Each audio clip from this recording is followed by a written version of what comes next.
The day Igbo women challenged the British Empire. The story of the Igbo Women's War 1929. Imagine thousands of women, armed with nothing but their voices, songs, and courage, surrounding colonial buildings and forcing British officials to run for their lives.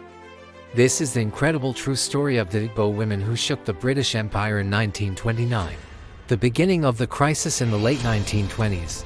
The British colonial government ruled over southeastern Nigeria, but ruling the Igbo people was not easy, and like many kingdoms in Africa, Igbo society was highly democratic. Villages governed themselves through councils of elders, community meetings, and strong market networks led by women. Women were not silent in Igbo society. They were traders, leaders, and protectors of their communities. But the British did not understand this system. Instead, they introduced something called warrant chiefs. These were men chosen by colonial officials to rule over communities. Many of these chiefs abused their power. They collected illegal taxes, seized property, and punished people unfairly. But the biggest mistake the British made was thinking they could also tax the women.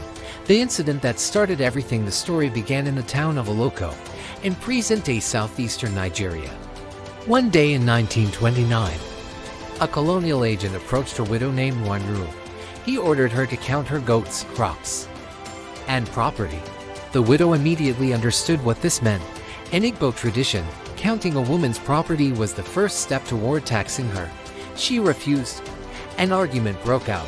Angry and determined, Wanru rushed to the nearby market and told the other women what had happened. The news spread like wildfire. Within hours, women from nearby villages began gathering. Within days, thousands were ready to protest. The power of Igbo women. As protest, Igbo women had a powerful traditional protest method called sitting on a man. When a leader abused power, women would gather at his home. They would sing mocking songs, dance around the house, beat drums, shame the leader publicly. Sometimes the protest lasted days until justice was done. But this time, the protest was far bigger than anyone expected. The uprising spread soon. Thousands of women marched across the region. They gathered in large crowds and moved toward colonial centers in towns like Aba, Owerri, and Calabar. They surrounded government offices. They sang powerful protest songs. They demanded the removal of corrupt warrant chiefs. Some women even blocked roads and shut down colonial courts.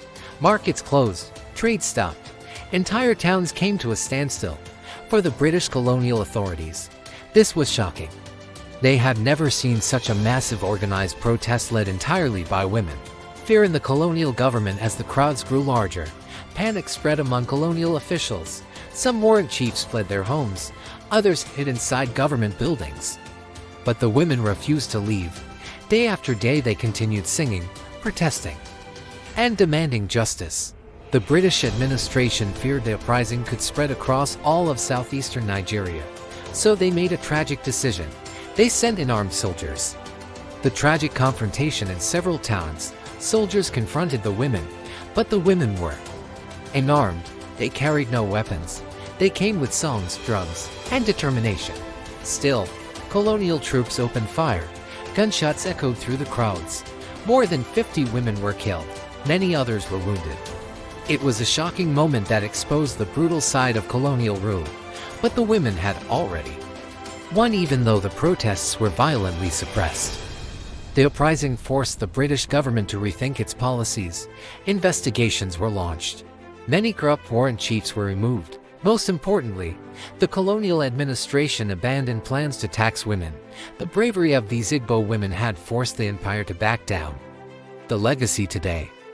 The Igbo Women's War is remembered as one of the most powerful resistance movements in African history. It proved something extraordinary, that ordinary women, farmers, traders, and mothers could challenge one of the most powerful empires in the world. Their courage changed colonial policy and inspired future resistance movements across Africa. And their voices still echo today. The story of these women reminds us that history is not only shaped by kings and armies. Sometimes, it is shaped by the courage of women who refuse to be silent.